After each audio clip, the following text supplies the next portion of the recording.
Sa ibang balita, tuluyan ng inadopt ng Senado ang resolusyon na kumokondena sa mga pahayag ng Chinese Embassy laban sa ilang opisyal ng gobyerno ng Pilipinas. Pero bago yan, nagkaroon muna ng mainit na diskusyon ang ilang senador.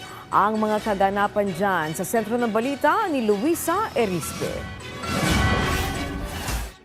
Panibagong huntahan na naman ang umiral kahapon sa plenaryo ng Senado tungkol pa rin sa mga pasaring at iba pang pahayag ng Embahada ng China laban sa mga opisyal ng gobyerno ng Pilipinas.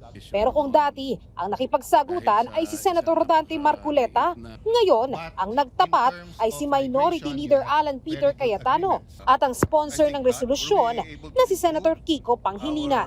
Nagsimula ang sagutan sa pagkwestiyon ni Cayetano, tama ba na kampihan si PCG spokesperson for West Philippine Sea, Commodore J. Tariela, kahit pa gumawa ito ng caricature ni Chinese President Xi Jinping. We cannot pass this resolution saying that Commodore Tariela is correct because he's wrong. If he just simply stated, I love the Philippines, I will fight for our territory, I'll fight for our sovereignty rights, I will do my duty, but sorry, dahil uminit ulo ko, nilabas ko to, pero hindi official yan. Tapos tayo. Paliwanag pa ni Cayetano, bilang opisyal ng gobyerno, mali si Tariela.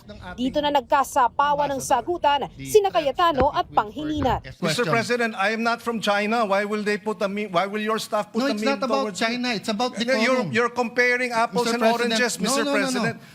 You are simplifying Yes, what is a suspended for 1 minute. complicated na international. Pero giniit ni Pangilinan, hindi lang naman tungkol sa caricature ang resolusyon. Just for the record also, the resolution does not make mention of the caricature. So I'm not sure where Yes.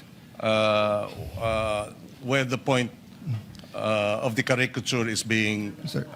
President. pointed out.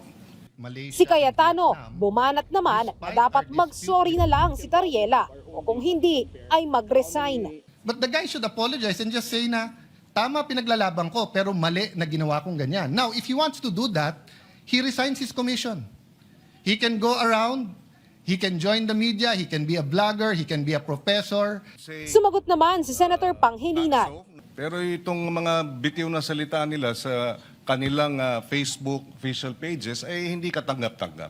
Number one. Number two, kahit sa China, Mr. President, kinakarikature ang ating Pangulo. Dito naman tayo sa atin, Mr. President, suportahan naman natin yung ating Coast Guard. Sila ang tumataya dyan eh. At suportahan natin ang DND at ang ating men in uniform. Matapos ang sagutan, ayon kay Senate President Vicente Soto III, ilagay na lang sa resolusyon ang mga naging sagutan ng Embahada ng China at ang mga opisyal ng gobyerno. Bago naman lumusot ang resolusyon, nagsalita din si Senator Dante Marcoleta at pinaliwanag ang dati niyang nasabi na isuko ang Kalayaan Island Group. Hindi ko po sinasabi na i-give up natin. I am only trying to reinforce the argument na hindi at imposible nating gawin sapagkat atin yung teritoryo pero sa tubig hindi po natin pwedeng itagos yung mga baselines dahil magkakasala tayo at lalabag po tayo sa UNCLOS mismo. Bago matapos ang sesyon, inadopt na rin ng Senado ang resolusyon. Luisa Erispe para sa Pambansang TV sa Bagong Pilipinas.